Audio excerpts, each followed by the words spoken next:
Hello, I'm the Serene Azurine, and welcome back to my channel. I thought it would be fun, since I've never done a year in review, to just review everything that I've ever uploaded to my Serene Azurine channel. First, I'd like to note that I actually have two private videos. It's not that I don't want people to see them, they just don't fit my channel. But anyway, the first video that's actually for my furry channel is a fursuit unboxing. But yeah, you don't really need a fursuit to be part of the furry fandom. In fact, most furries don't have a fursuit. I don't know who this woman is. She's just somebody trying to wear my skin. My voice was a bit different back in those days too, so... Or their voice! I have to admit, this is me without my feathers. I'm going to keep screwing it up otherwise. And it was pre-HRT, pre-voice training. But yeah, that's my friend Night Viewer in the background. He helped me do my duct tape dummy. I was just like, hey, can you help me with a duct tape dummy? I'm a furry. And he's like, yeah, sure. And I'm like, wow, really? And he like came down like 2 days later, I think it was, and helped me with it. He was so wonderful about it. It was 3 days I had that box before he was able to come down. Yeah, it's butterscotch biscuits that I got the fursuit from, and they're both very wonderful beings. They've been super great about helping me out.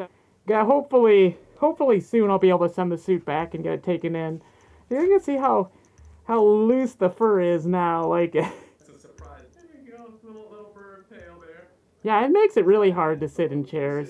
Yeah, brand new suit, and he damaged the zipper on one of the cabs. I was able to fix it, but it does occasionally need to be readjusted.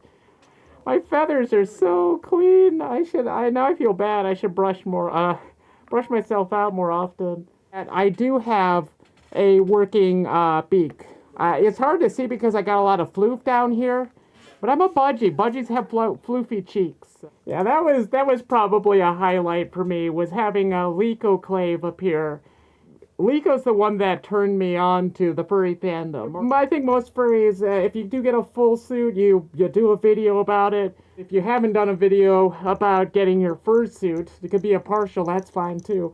But if you haven't done a video... My first video outside the fursuit, unboxing, and I just want to fix my feathers there. They're looking a little rough. I didn't know what I wanted to do with my furry video, so it's basically just copying Sakanko the Fanda's template for making videos, and they were unboxing it. Oh gosh, I love this shirt. It's really hard to get budgie merch here.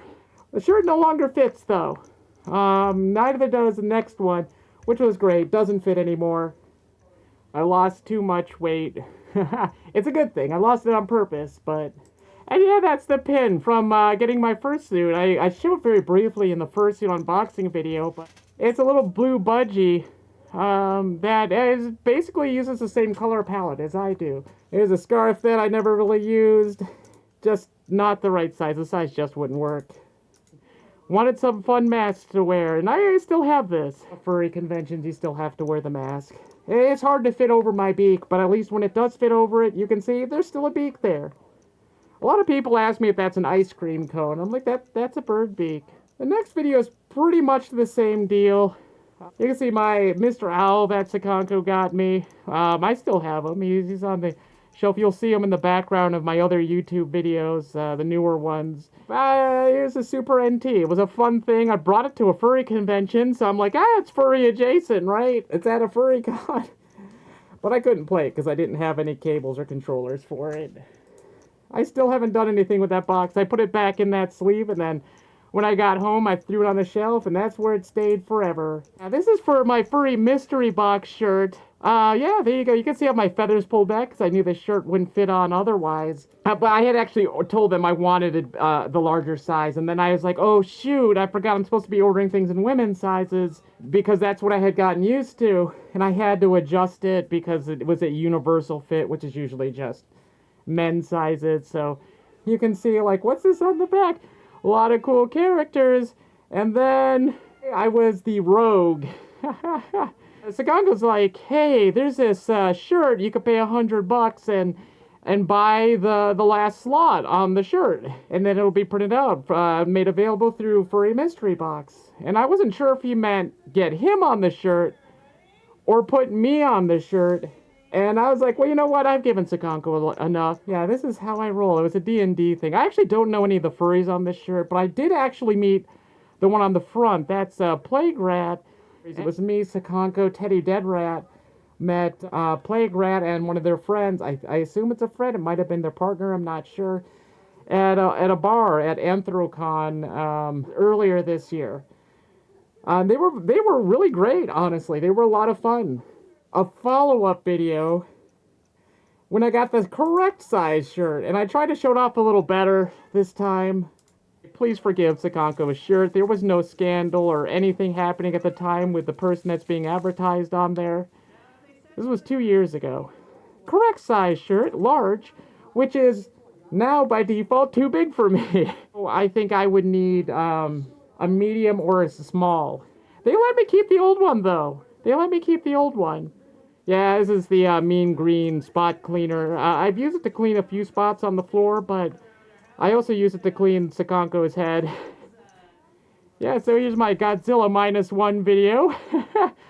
I had so many things that I wanted to say in a video I did with Sakanko reviewing Godzilla -1. Oh yeah, this was a lot of fun. Shooting the scenes with Sakanko. I was going to leave some of the sound in, and then I forgot and decided it was just as funny without the sound. And I put the Gojira up there so to cover up my script. I thought I was holding it out of frame, and then when I checked the final footage, you could see me holding the paper the whole time. So, but this is my first real attempt at doing a fun video for me in a way that's not just straight up copying what Sakanko does. This is a really simple, light spoiler video. It actually has editing to finding my own identity.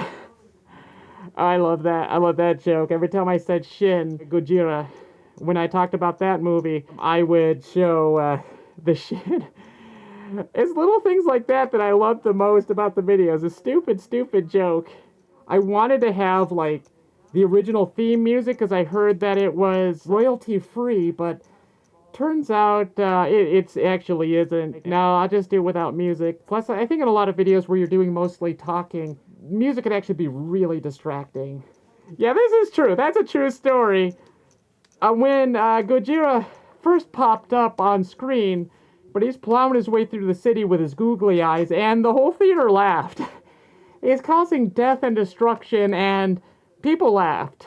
This is all me. It's an idea I had. Just a silly, silly idea to review songs with birds mentioned in them. And it's not doing little things like the editing like the birds. It took a lot of time. Seeing all the editing come together, even something as simple as putting birds over my face. It was just a lot of fun. Like, oh my goodness, I had like a little bit of a rush doing it. This is my friend, Santa Claus. Can you help me out with this video, Santa Claus? I wanted to ask you a few questions about this bird song by Conway Twitty. And he was like, sure.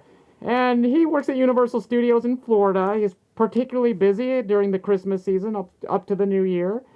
But he's like, hey, when I get home, I'll have my Santa's Workshop outfit on. Is that okay? And I'm like, that would be great. And this whole setup is all him. And it's not rehearsed either. I gave him a super quick and dirty rundown of the kind of questions I was going to ask, then immediately started recording. Yeah, that was a Looney Bird from Showbiz Pizza, and that was a very young Santa Claus. If you watch this end card, it covers up my face, but I intentionally moved it over so that when it cut to the outtake, you'd be able to see everything. That's what I've done so far. I'm looking to do more videos about my own interests, whether it be movies or television shows that are either going to be bird-related or tokusatsu-related. Like, I really, really, really want to do one for Kamen Rider Black Sun. And I did actually get to see Shin Kamen Rider in theaters. That was a lot of fun. And I also want to do videos on my motorcycle interests. And I actually have an accessory over there. That'll be in one of those videos. I know I said in my last video that the next video would be about my trip to New York City, and I had to rework it a bit. So I said, hey, in the meantime, I want to do a year in review, see how far I've come. So going into this third year, I can be more focused and put out more fun content. Thank you all for joining me, and I'll see you all in the next one.